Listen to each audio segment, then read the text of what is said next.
때는 혹독한 추위가 기승을 부리던 조선의 어느 겨울, 강원도 깊은 산골의 작은 달마을이라 불리는 곳에 젊은 과부 수아는 낡고 허름한 초가집 툇마루에 홀로 앉아 있었습니다. 매서운 칼바람이 그녀의 얇은 옷깃을 파고들었고 앙상한 감나무 가지 끝에 매달린 까치밥 하나가 위태롭게 흔들리는 모습이 꼭 제 신세 같아 그녀는 저도 모르게 한숨을 내쉬었습니다. 남편이 병으로 세상을 떠난 뒤 그녀에게 남은 것이라곤 산더미 같은 빚과 이 황량한 집터, 그리고 마당 한 구석에서 서로의 체온에 의지해 추위를 피하고 있는 암탉 2마리와 수탉 1마리가 전부였습니다. 그나마 닭들이 낳아주는 몇 안 되는 달걀로 간신히 끼니를 잇고 있었지만 이 끝이 보이지 않는 겨울을 어찌 나야 할지 눈앞이 캄캄하기만 했습니다. 바로 그때였습니다. 대문이랄 것도 없는 사립작이 거칠게 열리는 소리와 함께 한 사내가 탐욕스러운 눈빛을 번뜩이며 들어섰습니다. 죽은 남편의 형이자 시숙인 욕심 많은 사내였습니다. 그는 흙이 잔뜩 묻은 집신으로 마루 위를 성큼 밟으며 수아의 앞에 서서 비아냥거리기 시작했습니다. 아이고, 재수씨. 아직도 여기서 이러고 계셨소. 낯짝도 두껍구려. 이 엄동설 안에 굶어 죽지 않은 것만도 용하오. 그의 목소리에는 동정심이라고는 눈꽃만큼도 찾아볼 수 없었고 오직 경멸과 조롱만이 가득했습니다. 수아는 애써 떨리는 목소리를 가다듬으며 자리에서 일어났습니다. 아주버님, 어인 행차십니까? 어인 행차냐니? 내 집 드나드는데 이유라도 있어야 한단 말이오. 내 동생 놈이 남긴 빚 때문에 내 등골이 휘는 건 알고나 있소. 낯선 사내라도 끌어들여 몸이라도 팔아 빚을 갚을 생각은 안 하고 고고한 선비마냥 앉아서 하늘만 쳐다보고 있으니. 모욕적인 막말이 비수처럼 날아와 수아의 가슴에 박혔습니다. 그녀의 두 눈에 뜨거운 눈물이 핑 돌았지만 입술을 깨물며 억지로 참아냈습니다. 여기서 무너지면 정말 모든 것이 끝장이었습니다. 아주버님, 말씀이 지나치십니다. 죽은 서방님 욕되게 하는 말씀은 삼가주십시오. 그리고 이 집은 엄연히 제 혼수로 장만한 땅에 서방님이 지으신 집입니다. 아주버님과는 무관합니다. 뭐라고? 이 계집이 과부가 되더니 눈에 뵈는 게 없나? 어디서 새빨간 거짓말을. 당장 이 집에서 나가. 내일 당장 사람을 들여 이 흉가를 허물고 밭으로 갈아엎을 것이니 썩 친정으로 돌아가란 말이다. 시숙은 금방이라도 수아를 잡아먹을 듯이 으르렁거렸지만 그녀는 물러서지 않았습니다. 그녀의 등 뒤에는 남편과의 추억과 그녀가 지켜야 할 마지막 자존심이 서려 있었습니다. 못 나갑니다. 아니, 안 나갑니다. 서방님이 잠든 이 땅을 버리고 제가 어딜 가란 말씀입니까? 이 집을 허무시려거든 차라리 저를 먼저 밟고 지나가십시오.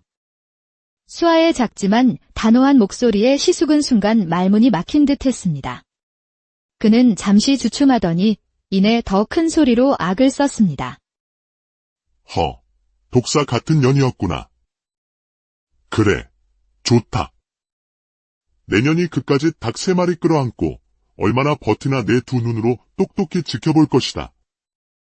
봄이 오기 전에 내 스스로 두 손 두 발 다 들고 내게 싹싹 빌러올 날이 있을 게다.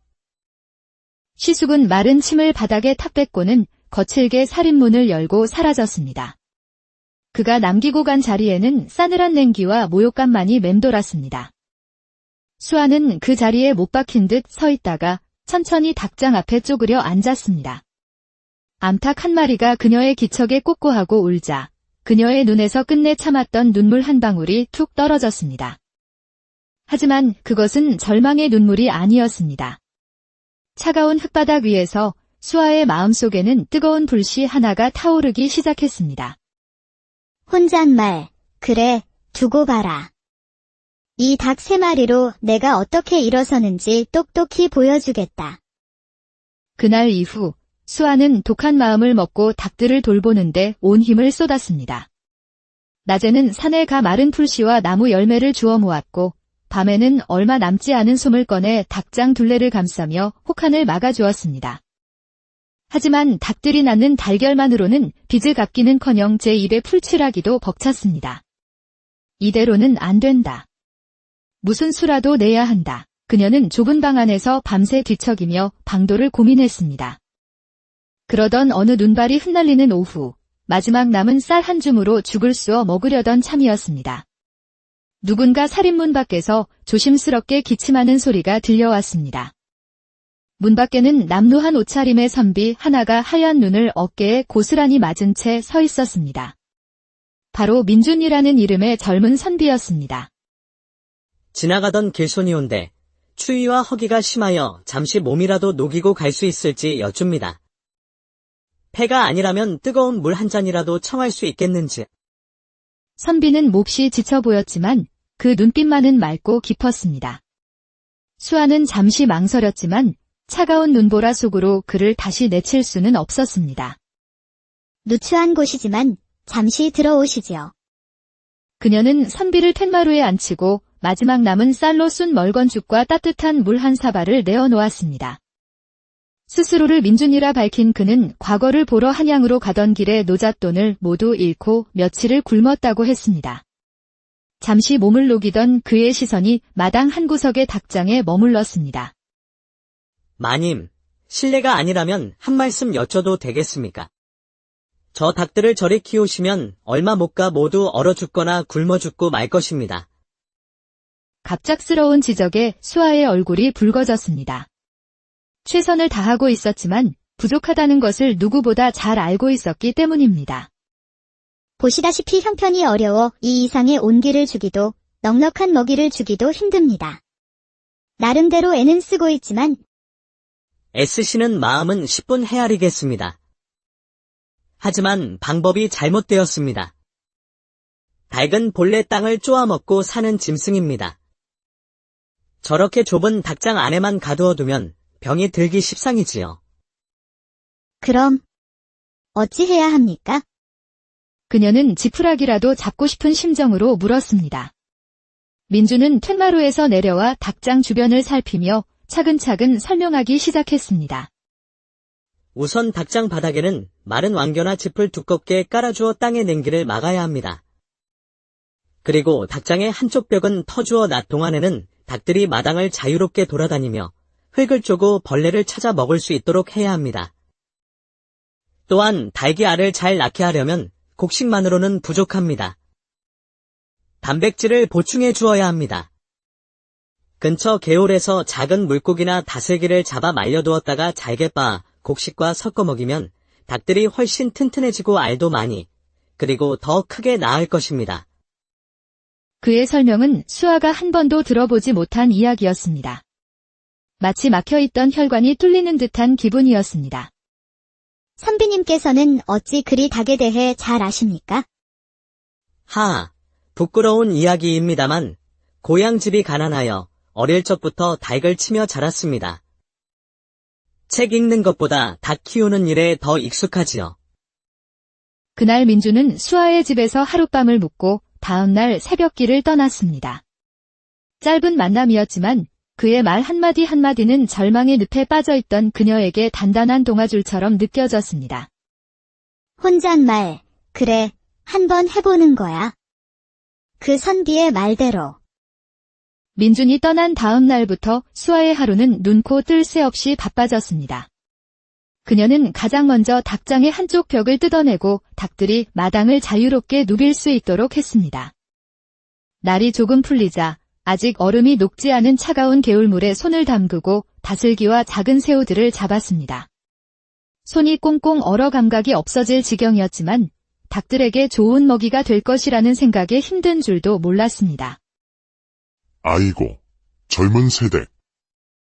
그건 다 무엇에 쓰려고 그러시오? 이에, 어르신. 닭들에게 먹이려고 합니다. 이렇게 하면 더 튼튼해지고 알도 잘 낳는다고 해서요. 사람이 먹을 것도 없는데 닭에게 그런 귀한 걸 주다니. 아무래도 실성한 게 아니고서야. 쯧쯧. 마을 사람들의 수군거림에도 그녀는 멈추지 않았습니다. 잡아온 다슬기와 새우를 볕에 잘 말려 절구에 빻고 산에서 캐온 풀들과 섞어 특별한 먹이를 만들었습니다. 과연 민준의 말은 틀리지 않았습니다. 특별한 먹이를 먹기 시작한 닭들은 눈에 띄게 윤기가 흐르고 활발해졌으며 무엇보다 전보다 훨씬 크고 단단한 달걀을 매일 꾸준히 낳기 시작했습니다. 하루는 달걀 몇 개를 광주리에 담아 장터에 나갔습니다. 처음에는 사람들이 과부집 달걀이라며 거들떠보지도 않았지만 마침 장을 보러 나왔던 부잣집 마님이 그 품질을 알아보고는 값을 2배로 쳐주었습니다. 오, 달걀이 참으로 곱구나. 껍질도 단단하고 크기도 남다르니 필시 좋은 닭이 나왔겠지. 여기 넉넉히 쳐줄 테니 다오. 그 모습을 본 다른 사람들도 앞다투어 달걀을 사갔고 순식간에 달걀은 모두 팔렸습니다. 수아의 손에는 땀과 노력으로 번 첫 돈, 묵직한 엽전 꾸러미가 들려 있었습니다. 하늘을 보며 서방님, 보고 계십니까? 제가 해냈습니다. 이제 시작일 뿐입니다. 수아의 달걀이 좋다는 소문은 온 마을에 퍼졌고 그녀의 마당에는 어느새 20마리가 넘는 닭들이 뛰놀게 되었습니다. 하지만 그 평화는 오래가지 못했습니다. 그 소문이 시숙의 귀에 들어간 것이 화근이었습니다. 어느 날 오후, 시숙이 또다시 험악한 얼굴로 들이닥쳤습니다. 그는 마당을 가득 채운 닭들을 보더니 눈이 뒤집힌 듯 이글거렸습니다. 이게 다 웬일이냐? 내가 집을 비우라 했을 터인데 여기서 떡하니 닭판을 버리고 있었구나. 필시 동생 놈이 숨겨둔 비상금이라도 찾아낸 것이겠지. 어서 바른 대로 고하지 못할까? 분노에 이성을 잃은 시숙이 손을 번쩍 들어 수아의 뺨을 내리치려는 순간이었습니다. 그때 어디선가 날카로운 목소리가 그의 행동을 막았습니다. 대체 양반 체면에 이게 무슨 추태입니까? 고개를 돌리자 그곳에는 민준이 싸늘한 얼굴로 서 있었습니다. 한양으로 갔어야 할 그가 다시 이곳에 나타난 것입니다. 선비님, 넌 또 뭐냐? 어디서 굴러먹던 놈인데 남의 집안일에 끼어들어. 지나가다 보니 힘없는 부녀자를 겁박하는 소리가 들려 들어와 봤소. 아무리 시숙이라 한들 제수에게 손찌검을 하려는 것은 인륜에 어긋나는 일이 아니오. 웃기지 마라.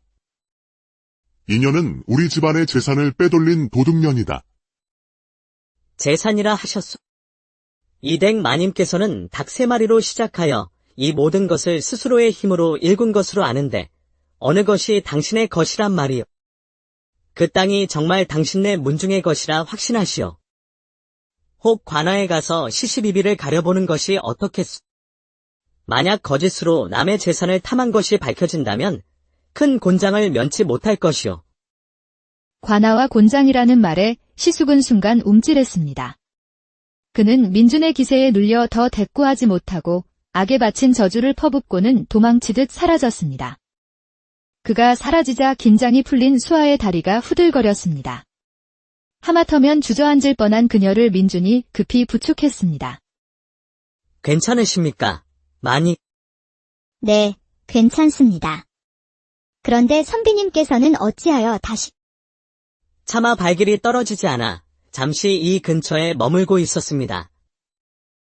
혹여 저런 물의 배가 마님을 다시 해코지할까 염려되어서요. 그날 이후 민준은 수아의 집 사랑채에 머물며 그녀의 일을 돕기 시작했습니다. 하지만 과부의 집에 젊은 사내가 기거한다는 사실은 마을 사람들의 오해를 낳았고 시숙은 이 기회를 놓치지 않고 헛소문을 퍼뜨렸습니다. 마을 사람들에게 그것 보시오. 전현이 필시 사내를 홀려 재산을 불리고 이제는 아예 집에 눌러앉히기까지 했구려. 저런 부정한 것들은 우리 마을에서 당장 쫓아내야 합니다. 수아의 집을 지나가는 사람들은 노골적으로 손가락질을 하거나 돌멩이를 던지기도 했습니다.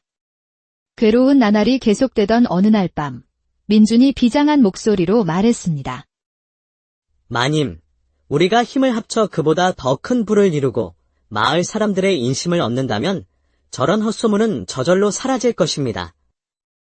닭키우는 기술을 마을 사람들에게 알려주어 마을 전체가 부유해지도록 합시다. 민준의 계획은 원대했습니다. 개인의 생존을 넘어 공동체와 함께 성장하는 길을 제시한 것입니다.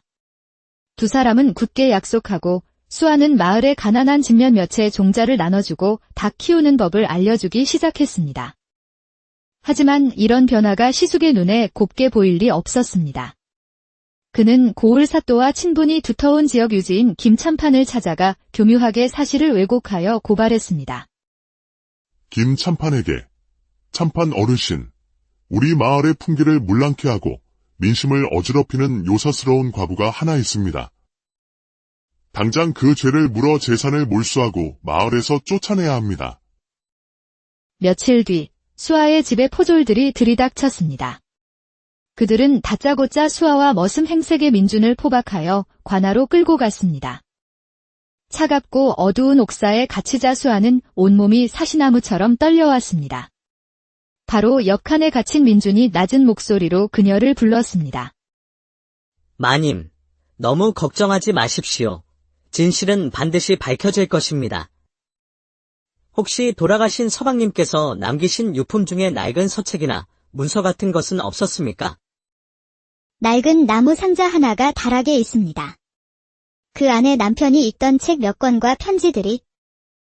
잘 됐습니다. 내일 신문이 시작되면 돌아가신 서방님의 유품을 확인하게 해달라고 간청하십시오. 제가 반드시 마님을 구해드리겠습니다. 다음 날 관아의 신문장. 사또와 김참판이 매서운 눈으로 아래를 굽어보고 있었고 시숙은 이미 승리한 듯 의기양양한 표정이었습니다. 죄인 수아는 듣거라. 네가 외간 남자를 집에 들여 풍기를 물랑케 하고 시가의 재산을 횡령한 죄를 모두 실토하고 용서를 구하라. 사또 어르신, 소인에게는 억울한 사정이 있습니다. 부디 집에 있는 죽은 서방의 유품을 가져와 확인할 기회를 주십시오. 잠시 후 포졸이 낡은 나무 상자를 가지고 왔습니다. 수아는 떨리는 손으로 상자를 열었고 그 안에 편지들 사이에서 누렇게 변한 종이 한 장이 떨어졌습니다. 그것은 바로 오래된 땅 문서였습니다. 사또 어르신, 여기 명백한 증거가 있습니다. 이 땅 문서는 바로 이 집터가 수아마님의 혼수품이었음을 증명하는 문서입니다. 순간 장내는 물을 끼얹은 듯 조용해졌습니다. 시숙의 얼굴은 새하얗게 질려버렸습니다. 거짓말. 저것은 위조된 것이다. 바로 그때 관아 밖에서 웅성거리는 소리가 들리더니 마을 사람들이 몰려들었습니다. 수아에게 도움을 받았던 마을 노인이 앞으로 나서며 외쳤습니다. 사또 어르신. 수아 마님은 부정한 사람이 아닙니다. 저희 같은 가난한 백성에게 살 길을 열어주신 은인입니다. 저 시숙이야말로 마님의 재산을 탐내어 무고한 사람을 모함한 악인입니다. 민심이 완전히 수아에게 돌아섰음을 확인한 사또는 마침내 판결을 내렸습니다. 시숙에게 곤장 30대를 치고 수아에게 끼친 모든 손해를 배상하게 하라. 수아와 민준은 죄가 없으니 즉시 방면하라. 옥사를 나온 수아는 눈부신 햇살 아래 민준을 마주 보았습니다. 그녀의 두 눈에서는 기쁨과 감사의 눈물이 하염없이 흘러내렸습니다. 선비님, 고맙습니다. 정말 고맙습니다. 제가 아니라 마님 스스로가 이겨내신 것입니다. 마님의 굳은 의지와 선한 마음이 모든 것을 제자리로 돌려놓은 것입니다. 며칠 뒤 수아의 집마당에서 작은 잔치가 열렸습니다. 그 자리에서 민준은 수아에게 혼인을 청했습니다. 마님, 저는 더 이상 떠돌이 선비가 아니라 마님의 곁을 지키는 지아비가 되고 싶습니다. 부족한 저를 평생의 동반자로 받아주시겠습니까? 수아는 눈물을 글썽이며 고개를 끄덕였습니다. 닭 3마리로 시작된 젊은 과부의 고된 홀로서기는 마침내 사랑과 성공이라는 찬란한 결실을 맺었습니다. 때는 혹독한 추위가 기승을 부리던 조선의 어느 겨울, 강원도 깊은 산골의 작은 달마을이라 불리는 곳에 젊은 과부 수아는 낡고 허름한 초가집 툇마루에 홀로 앉아 있었습니다. 매서운 칼바람이 그녀의 얇은 옷깃을 파고들었고 앙상한 감나무 가지 끝에 매달린 까치밥 하나가 위태롭게 흔들리는 모습이 꼭 제 신세 같아 그녀는 저도 모르게 한숨을 내쉬었습니다. 남편이 병으로 세상을 떠난 뒤 그녀에게 남은 것이라곤 산더미 같은 빚과 이 황량한 집터, 그리고 마당 한 구석에서 서로의 체온에 의지해 추위를 피하고 있는 암탉 2마리와 수탉 1마리가 전부였습니다. 그나마 닭들이 낳아주는 몇 안 되는 달걀로 간신히 끼니를 잇고 있었지만 이 끝이 보이지 않는 겨울을 어찌 나야 할지 눈앞이 캄캄하기만 했습니다. 바로 그때였습니다. 대문이랄 것도 없는 사립작이 거칠게 열리는 소리와 함께 한 사내가 탐욕스러운 눈빛을 번뜩이며 들어섰습니다. 죽은 남편의 형이자 시숙인 욕심 많은 사내였습니다. 그는 흙이 잔뜩 묻은 집신으로 마루 위를 성큼 밟으며 수아의 앞에 서서 비아냥거리기 시작했습니다. 아이고, 재수씨. 아직도 여기서 이러고 계셨소. 낯짝도 두껍구려. 이 엄동설 안에 굶어 죽지 않은 것만도 용하오.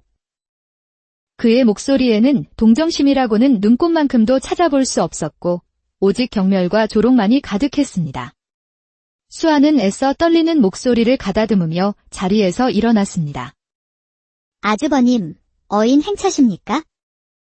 어인 행차냐니? 내 집 드나드는데 이유라도 있어야 한단 말이오. 내 동생 놈이 남긴 빚 때문에 내 등골이 휘는 건 알고나 있소. 낯선 사내라도 끌어들여 몸이라도 팔아 빚을 갚을 생각은 안 하고 고고한 선비 마냥 앉아서 하늘만 쳐다보고 있으니. 모욕적인 막말이 비수처럼 날아와 수아의 가슴에 박혔습니다.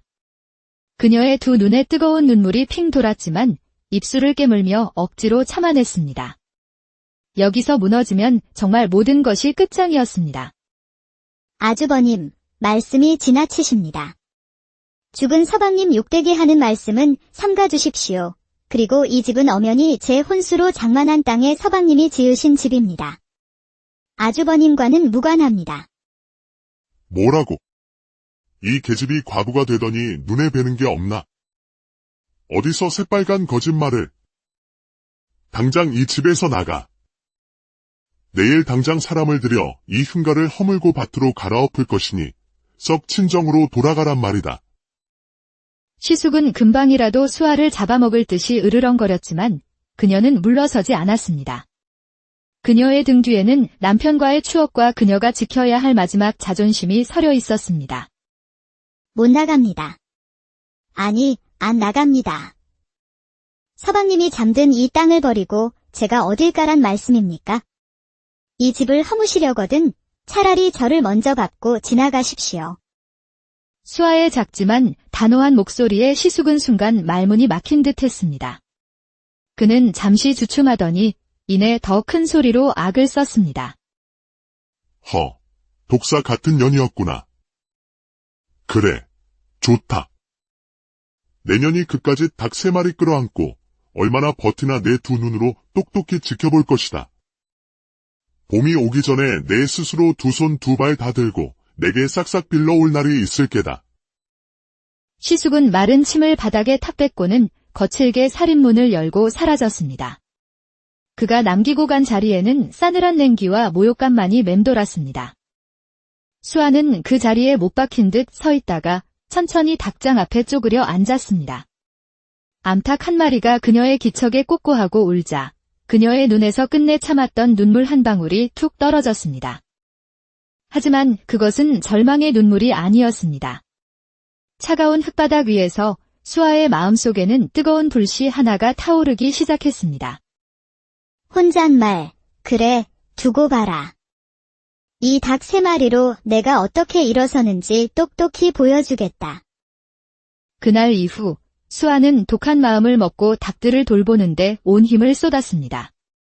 낮에는 산에 가 마른 풀씨와 나무 열매를 주워 모았고 밤에는 얼마 남지 않은 솜을 꺼내 닭장 둘레를 감싸며 혹한을 막아주었습니다. 하지만 닭들이 낳는 달걀만으로는 빚을 갚기는커녕 제 입에 풀칠하기도 벅찼습니다.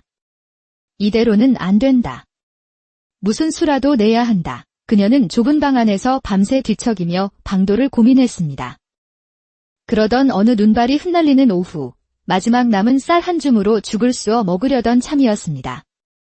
누군가 살인문 밖에서 조심스럽게 기침하는 소리가 들려왔습니다.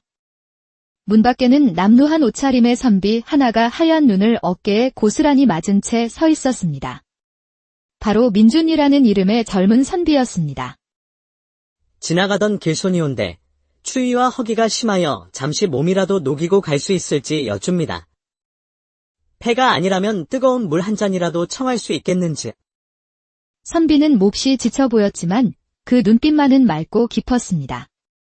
수아는 잠시 망설였지만 차가운 눈보라 속으로 그를 다시 내칠 수는 없었습니다. 누추한 곳이지만 잠시 들어오시지요. 그녀는 선비를 툇마루에 앉히고 마지막 남은 쌀로 쏜 멀건죽과 따뜻한 물 한 사발을 내어놓았습니다. 스스로를 민준이라 밝힌 그는 과거를 보러 한양으로 가던 길에 노잣돈을 모두 잃고 며칠을 굶었다고 했습니다. 잠시 몸을 녹이던 그의 시선이 마당 한 구석의 닭장에 머물렀습니다. 마님, 실례가 아니라면 한 말씀 여쭤도 되겠습니까?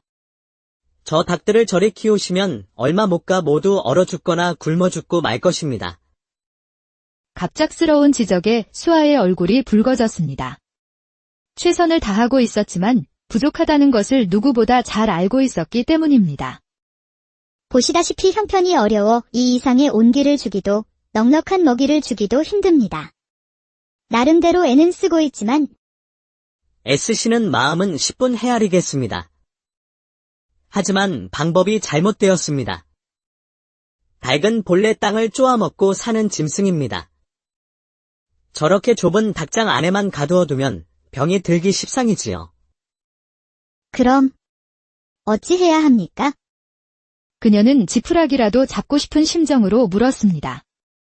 민주는 툇마루에서 내려와 닭장 주변을 살피며 차근차근 설명하기 시작했습니다. 우선 닭장 바닥에는 마른 왕겨나 짚을 두껍게 깔아주어 땅의 냉기를 막아야 합니다. 그리고 닭장의 한쪽 벽은 터주어 낮 동안에는 닭들이 마당을 자유롭게 돌아다니며 흙을 쪼고 벌레를 찾아 먹을 수 있도록 해야 합니다. 또한 닭이 알을 잘 낳게 하려면 곡식만으로는 부족합니다. 단백질을 보충해 주어야 합니다. 근처 개울에서 작은 물고기나 다슬기를 잡아 말려두었다가 잘게 빻아 곡식과 섞어 먹이면 닭들이 훨씬 튼튼해지고 알도 많이, 그리고 더 크게 낳을 것입니다. 그의 설명은 수아가 한 번도 들어보지 못한 이야기였습니다. 마치 막혀있던 혈관이 뚫리는 듯한 기분이었습니다. 선비님께서는 어찌 그리 닭에 대해 잘 아십니까? 부끄러운 이야기입니다만 고향집이 가난하여 어릴 적부터 닭을 치며 자랐습니다. 책 읽는 것보다 닭 키우는 일에 더 익숙하지요. 그날 민주는 수아의 집에서 하룻밤을 묵고 다음날 새벽길을 떠났습니다. 짧은 만남이었지만 그의 말 한마디 한마디는 절망의 늪에 빠져있던 그녀에게 단단한 동아줄처럼 느껴졌습니다. 혼잣말, 그래, 한번 해보는 거야. 그 선비의 말대로. 민준이 떠난 다음 날부터 수아의 하루는 눈코 뜰 새 없이 바빠졌습니다. 그녀는 가장 먼저 닭장의 한쪽 벽을 뜯어내고 닭들이 마당을 자유롭게 누빌 수 있도록 했습니다. 날이 조금 풀리자 아직 얼음이 녹지 않은 차가운 개울물에 손을 담그고 다슬기와 작은 새우들을 잡았습니다. 손이 꽁꽁 얼어 감각이 없어질 지경이었지만 닭들에게 좋은 먹이가 될 것이라는 생각에 힘든 줄도 몰랐습니다. 아이고, 젊은 세대. 그건 다 무엇에 쓰려고 그러시오? 이에, 어르신. 닭들에게 먹이려고 합니다. 이렇게 하면 더 튼튼해지고 알도 잘 낳는다고 해서요. 사람이 먹을 것도 없는데 닭에게 그런 귀한 걸 주다니. 아무래도 실성한 게 아니고서야. 쯧쯧. 마을 사람들의 수군거림에도 그녀는 멈추지 않았습니다. 잡아온 다슬기와 새우를 볕에 잘 말려 절구에 빻고 산에서 캐온 풀들과 섞어 특별한 먹이를 만들었습니다. 과연 민준의 말은 틀리지 않았습니다. 특별한 먹이를 먹기 시작한 닭들은 눈에 띄게 윤기가 흐르고 활발해졌으며 무엇보다 전보다 훨씬 크고 단단한 달걀을 매일 꾸준히 낳기 시작했습니다. 하루는 달걀 몇 개를 광주리에 담아 장터에 나갔습니다. 처음에는 사람들이 과부집 달걀이라며 거들떠보지도 않았지만 마침 장을 보러 나왔던 부잣집 마님이 그 품질을 알아보고는 값을 2배로 쳐주었습니다. 오, 달걀이 참으로 곱구나. 껍질도 단단하고 크기도 남다르니 필시 좋은 닭이 나왔겠지. 여기 넉넉히 쳐줄 테니 다오. 그 모습을 본 다른 사람들도 앞다투어 달걀을 사갔고 순식간에 달걀은 모두 팔렸습니다. 수아의 손에는 땀과 노력으로 번 첫 돈, 묵직한 엽전 꾸러미가 들려 있었습니다. 하늘을 보며 서방님 보고 계십니까? 제가 해냈습니다. 이제 시작일 뿐입니다. 수아의 달걀이 좋다는 소문은 온 마을에 퍼졌고 그녀의 마당에는 어느새 20마리가 넘는 닭들이 뛰놀게 되었습니다. 하지만 그 평화는 오래가지 못했습니다. 그 소문이 시숙의 귀에 들어간 것이 화근이었습니다. 어느 날 오후, 시숙이 또다시 험악한 얼굴로 들이닥쳤습니다. 그는 마당을 가득 채운 닭들을 보더니 눈이 뒤집힌 듯 이글거렸습니다. 이게 다 웬일이냐? 내가 집을 비우라 했을 터인데 여기서 떡하니 닭판을 버리고 있었구나. 필시 동생 놈이 숨겨둔 비상금이라도 찾아낸 것이겠지. 어서 바른 대로 고하지 못할까? 분노에 이성을 잃은 시숙이 손을 번쩍 들어 수아의 뺨을 내리치려는 순간이었습니다. 그때 어디선가 날카로운 목소리가 그의 행동을 막았습니다. 대체 양반 체면에 이게 무슨 추태입니까? 고개를 돌리자 그곳에는 민준이 싸늘한 얼굴로 서 있었습니다. 한양으로 갔어야 할 그가 다시 이곳에 나타난 것입니다. 선비님, 넌 또 뭐냐? 어디서 굴러먹던 놈인데 남의 집안일에 끼어들어. 지나가다 보니 힘없는 부녀자를 겁박하는 소리가 들려 들어와 봤소. 아무리 시숙이라 한들 제수에게 손찌검을 하려는 것은 인륜에 어긋나는 일이 아니오. 웃기지 마라. 이년은 우리 집안의 재산을 빼돌린 도둑년이다. 재산이라 하셨소. 이댁 마님께서는 닭 3마리로 시작하여 이 모든 것을 스스로의 힘으로 일군 것으로 아는데 어느 것이 당신의 것이란 말이오. 그 땅이 정말 당신네 문중의 것이라 확신하시오. 혹 관아에 가서 시시비비를 가려보는 것이 어떻겠소. 만약 거짓으로 남의 재산을 탐한 것이 밝혀진다면 큰 곤장을 면치 못할 것이오. 관아와 곤장이라는 말에 시숙은 순간 움찔했습니다. 그는 민준의 기세에 눌려 더 대꾸하지 못하고 악에 바친 저주를 퍼붓고는 도망치듯 사라졌습니다. 그가 사라지자 긴장이 풀린 수아의 다리가 후들거렸습니다. 하마터면 주저앉을 뻔한 그녀를 민준이 급히 부축했습니다. 괜찮으십니까? 많이. 네, 괜찮습니다. 그런데 선비님께서는 어찌하여 다시 차마 발길이 떨어지지 않아 잠시 이 근처에 머물고 있었습니다. 혹여 저런 물의 배가 마님을 다시 해코지할까 염려되어서요. 그날 이후 민준은 수아의 집 사랑채에 머물며 그녀의 일을 돕기 시작했습니다. 하지만 과부의 집에 젊은 사내가 기거한다는 사실은 마을 사람들의 오해를 낳았고 시숙은 이 기회를 놓치지 않고 헛소문을 퍼뜨렸습니다. 마을 사람들에게 그것 보시오. 전현이 필시 사내를 홀려 재산을 불리고 이제는 아예 집에 눌러앉히기까지 했구려. 저런 부정한 것들은 우리 마을에서 당장 쫓아내야 합니다. 수아의 집을 지나가는 사람들은 노골적으로 손가락질을 하거나 돌멩이를 던지기도 했습니다. 괴로운 나날이 계속되던 어느 날 밤, 민준이 비장한 목소리로 말했습니다. 마님, 우리가 힘을 합쳐 그보다 더 큰 부를 이루고 마을 사람들의 인심을 얻는다면 저런 헛소문은 저절로 사라질 것입니다. 닭 키우는 기술을 마을 사람들에게 알려주어 마을 전체가 부유해지도록 합시다. 민준의 계획은 원대했습니다. 개인의 생존을 넘어 공동체와 함께 성장하는 길을 제시한 것입니다. 두 사람은 굳게 약속하고 수아는 마을의 가난한 집면 몇의 종자를 나눠주고 닭 키우는 법을 알려주기 시작했습니다. 하지만 이런 변화가 시숙의 눈에 곱게 보일 리 없었습니다.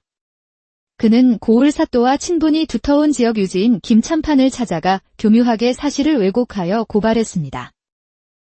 김참판에게 참판 어르신, 우리 마을의 풍기를 물랑케 하고 민심을 어지럽히는 요사스러운 과부가 하나 있습니다. 당장 그 죄를 물어 재산을 몰수하고 마을에서 쫓아내야 합니다.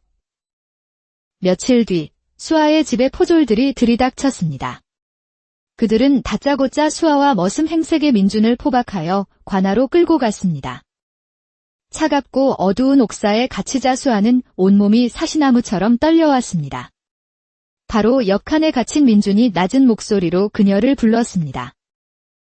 마님, 너무 걱정하지 마십시오. 진실은 반드시 밝혀질 것입니다. 혹시 돌아가신 서방님께서 남기신 유품 중에 낡은 서책이나 문서 같은 것은 없었습니까? 낡은 나무 상자 하나가 다락에 있습니다. 그 안에 남편이 읽던 책 몇 권과 편지들이. 잘 됐습니다. 내일 신문이 시작되면 돌아가신 서방님의 유품을 확인하게 해달라고 간청하십시오. 제가 반드시 마님을 구해드리겠습니다. 다음 날 관아의 신문장. 사또와 김참판이 매서운 눈으로 아래를 굽어보고 있었고 시숙은 이미 승리한 듯 의기양양한 표정이었습니다. 죄인 수아는 듣거라. 네가 외간 남자를 집에 들여 풍기를 물랑케 하고 시가의 재산을 횡령한 죄를 모두 실토하고 용서를 구하라. 사또 어르신, 소인에게는 억울한 사정이 있습니다. 부디 집에 있는 죽은 서방의 유품을 가져와 확인할 기회를 주십시오. 잠시 후 포졸이 낡은 나무 상자를 가지고 왔습니다.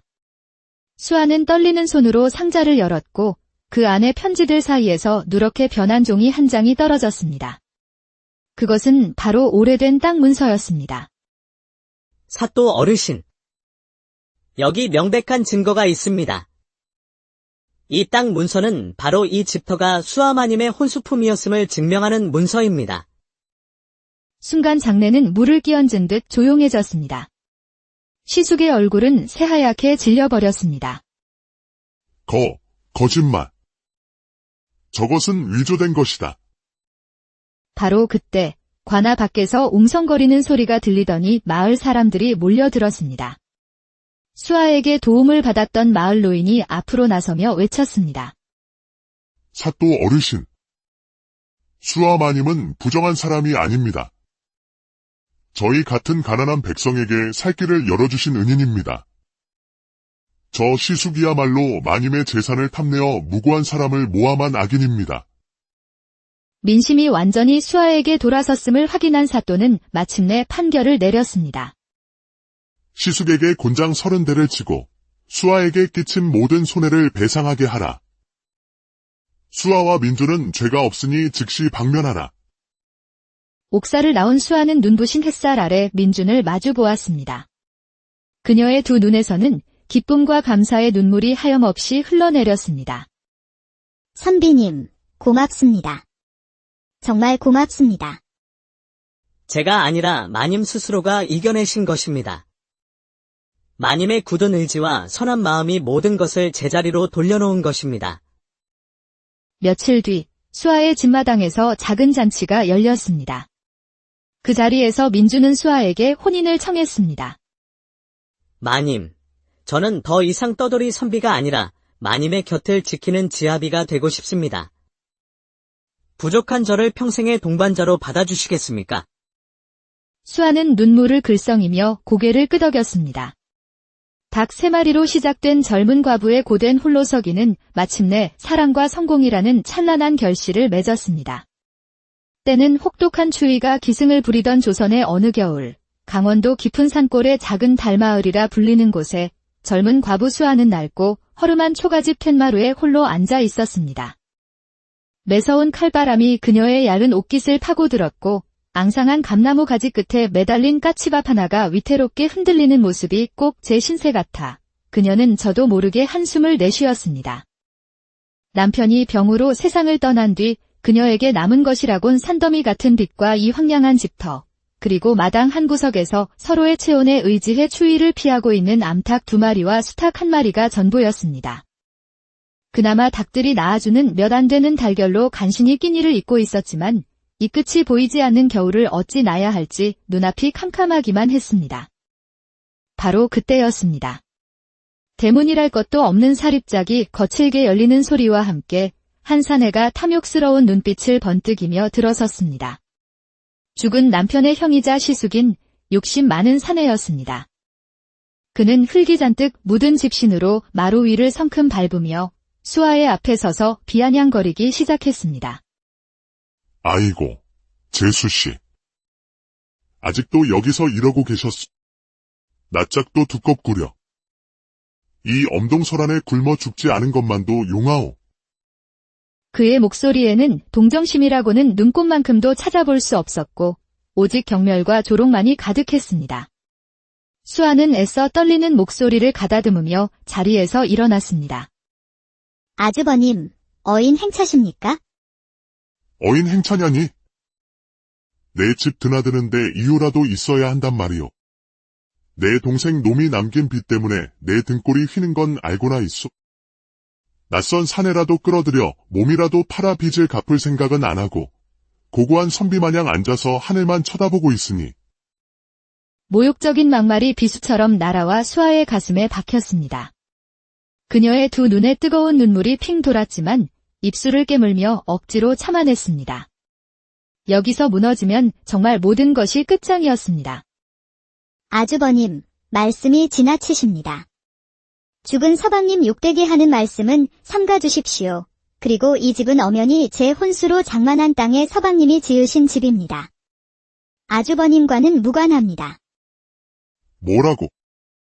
이 계집이 과부가 되더니 눈에 뵈는 게 없나? 어디서 새빨간 거짓말을. 당장 이 집에서 나가. 내일 당장 사람을 들여 이 흉가를 허물고 밭으로 갈아엎을 것이니 썩 친정으로 돌아가란 말이다. 시숙은 금방이라도 수아를 잡아먹을 듯이 으르렁거렸지만 그녀는 물러서지 않았습니다. 그녀의 등 뒤에는 남편과의 추억과 그녀가 지켜야 할 마지막 자존심이 서려 있었습니다. 못 나갑니다. 아니, 안 나갑니다. 서방님이 잠든 이 땅을 버리고 제가 어딜 가란 말씀입니까? 이 집을 허무시려거든 차라리 저를 먼저 밟고 지나가십시오. 수아의 작지만 단호한 목소리에 시숙은 순간 말문이 막힌 듯 했습니다. 그는 잠시 주춤하더니 이내 더 큰 소리로 악을 썼습니다. 독사 같은 년이었구나. 그래, 좋다. 내년이 그까짓 닭 3마리 끌어안고 얼마나 버티나 내 두 눈으로 똑똑히 지켜볼 것이다. 봄이 오기 전에 내 스스로 두 손 두 발 다 들고 내게 싹싹 빌러올 날이 있을 게다. 시숙은 마른 침을 바닥에 탁 뱉고는 거칠게 살인문을 열고 사라졌습니다. 그가 남기고 간 자리에는 싸늘한 냉기와 모욕감만이 맴돌았습니다. 수아는 그 자리에 못 박힌 듯 서 있다가 천천히 닭장 앞에 쪼그려 앉았습니다. 암탉 한 마리가 그녀의 기척에 꼬꼬하고 울자 그녀의 눈에서 끝내 참았던 눈물 한 방울이 툭 떨어졌습니다. 하지만 그것은 절망의 눈물이 아니었습니다. 차가운 흙바닥 위에서 수아의 마음속에는 뜨거운 불씨 하나가 타오르기 시작했습니다. 혼잣말, 그래, 두고 봐라. 이 닭 3마리로 내가 어떻게 일어서는지 똑똑히 보여주겠다. 그날 이후 수아는 독한 마음을 먹고 닭들을 돌보는데 온 힘을 쏟았습니다. 낮에는 산에 가 마른 풀씨와 나무 열매를 주워 모았고 밤에는 얼마 남지 않은 솜을 꺼내 닭장 둘레를 감싸며 혹한을 막아주었습니다. 하지만 닭들이 낳는 달걀만으로는 빚을 갚기는커녕 제 입에 풀칠하기도 벅찼습니다. 이대로는 안 된다. 무슨 수라도 내야 한다. 그녀는 좁은 방 안에서 밤새 뒤척이며 방도를 고민했습니다. 그러던 어느 눈발이 흩날리는 오후, 마지막 남은 쌀 한 줌으로 죽을 쑤어 먹으려던 참이었습니다. 누군가 살인문 밖에서 조심스럽게 기침하는 소리가 들려왔습니다. 문 밖에는 남루한 옷차림의 선비 하나가 하얀 눈을 어깨에 고스란히 맞은 채 서 있었습니다.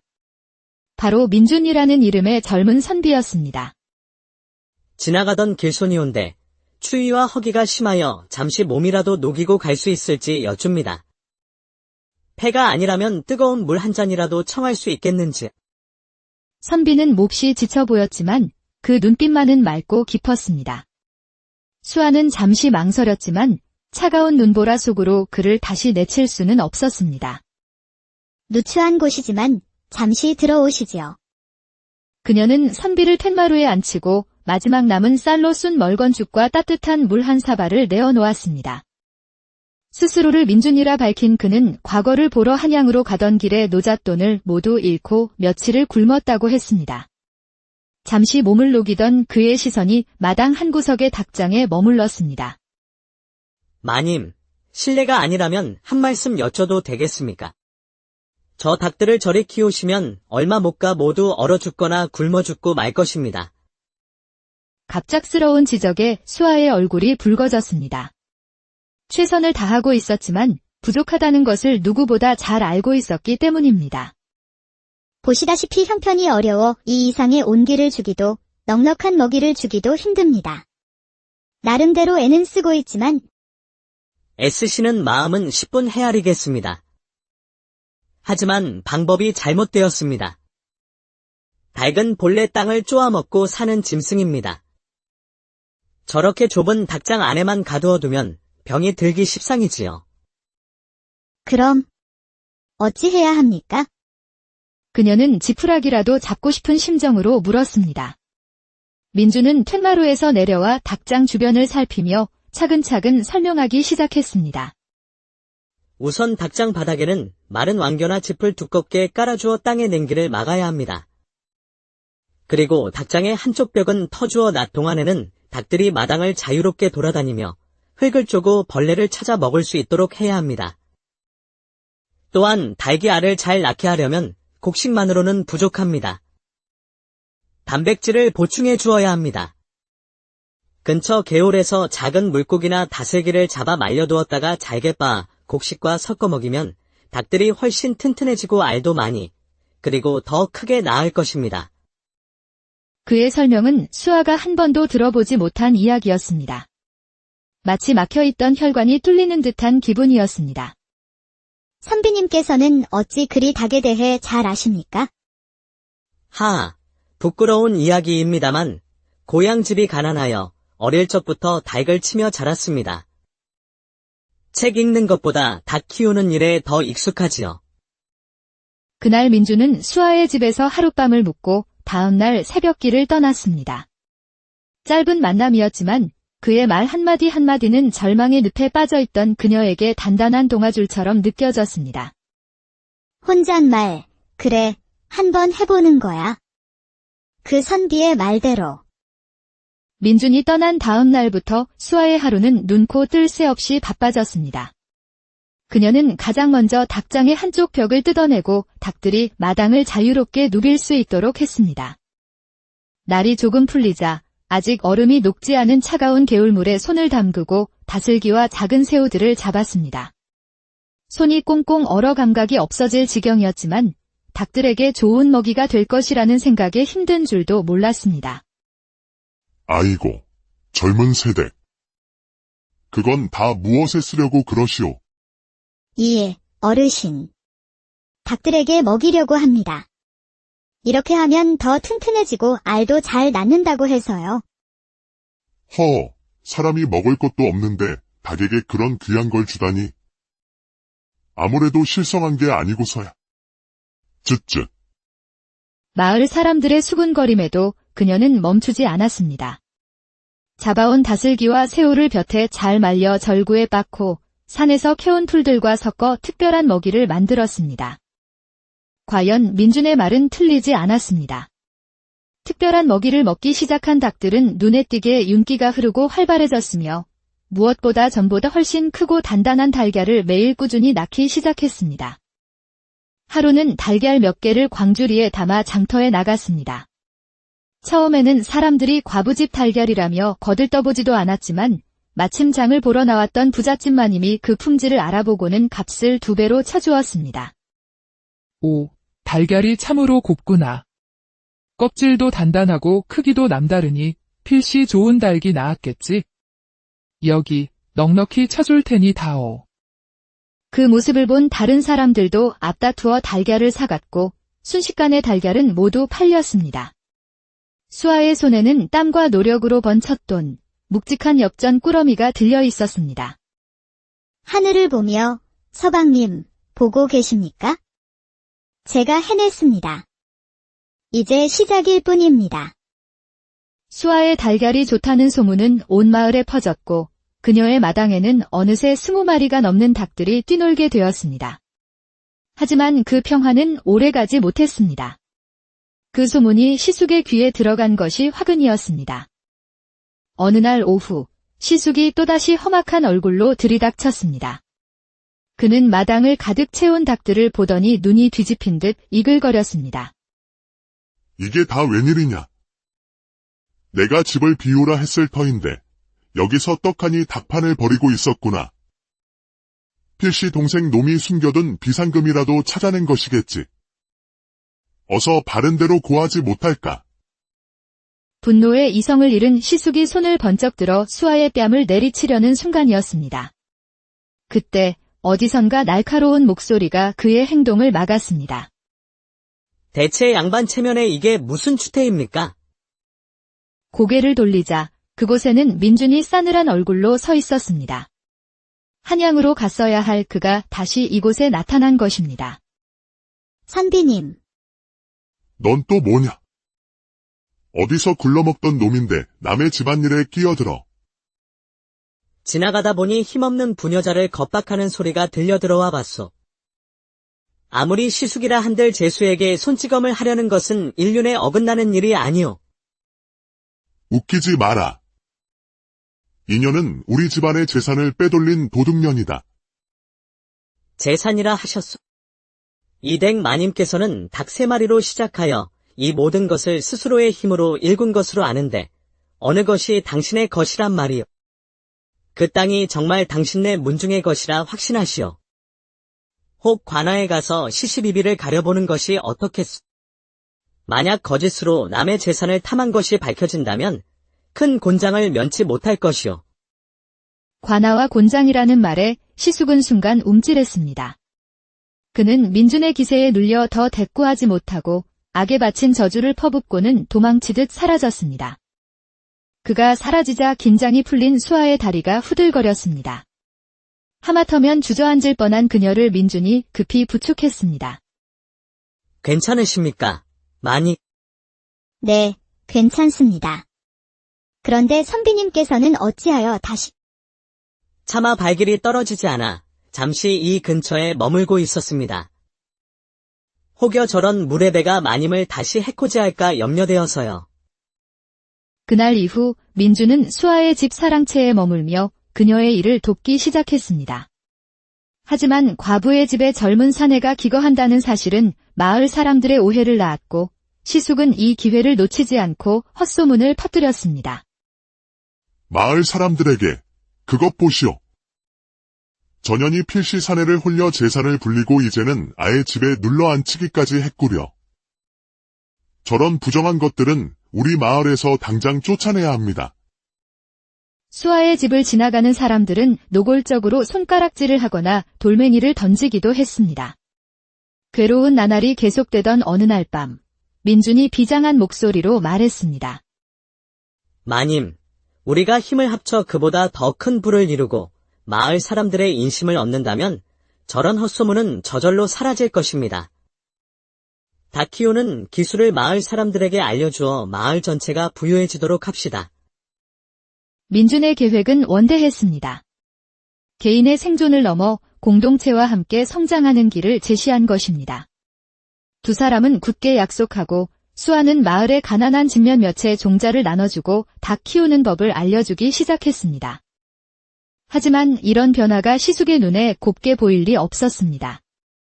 그는 고을 사또와 친분이 두터운 지역 유지인 김참판을 찾아가 교묘하게 사실을 왜곡하여 고발했습니다. 김참판에게 참판 어르신, 우리 마을의 풍기를 물랑케 하고 민심을 어지럽히는 요사스러운 과부가 하나 있습니다. 당장 그 죄를 물어 재산을 몰수하고 마을에서 쫓아내야 합니다. 며칠 뒤 수아의 집에 포졸들이 들이닥쳤습니다. 그들은 다짜고짜 수아와 머슴 행색의 민준을 포박하여 관아로 끌고 갔습니다. 차갑고 어두운 옥사에 갇히자 수아는 온몸이 사시나무처럼 떨려왔습니다. 바로 옆칸에 갇힌 민준이 낮은 목소리로 그녀를 불렀습니다. 마님, 너무 걱정하지 마십시오. 진실은 반드시 밝혀질 것입니다. 혹시 돌아가신 서방님께서 남기신 유품 중에 낡은 서책이나 문서 같은 것은 없었습니까?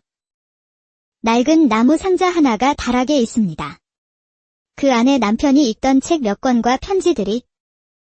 잘 됐습니다.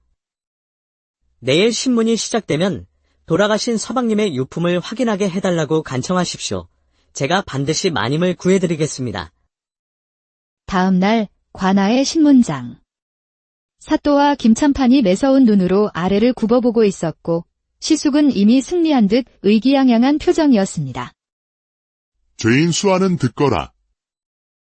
네가 외간 남자를 집에 들여 풍기를 물랑케 하고 시가의 재산을 횡령한 죄를 모두 실토하고 용서를 구하라. 사또 어르신, 소인에게는 억울한 사정이 있습니다. 부디 집에 있는 죽은 서방의 유품을 가져와 확인할 기회를 주십시오. 잠시 후 포졸이 낡은 나무 상자를 가지고 왔습니다.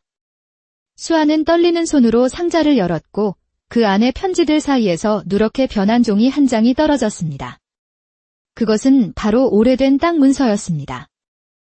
사또 어르신. 여기 명백한 증거가 있습니다. 이 땅 문서는 바로 이 집터가 수아마님의 혼수품이었음을 증명하는 문서입니다. 순간 장내는 물을 끼얹은 듯 조용해졌습니다. 시숙의 얼굴은 새하얗게 질려버렸습니다. 거짓말.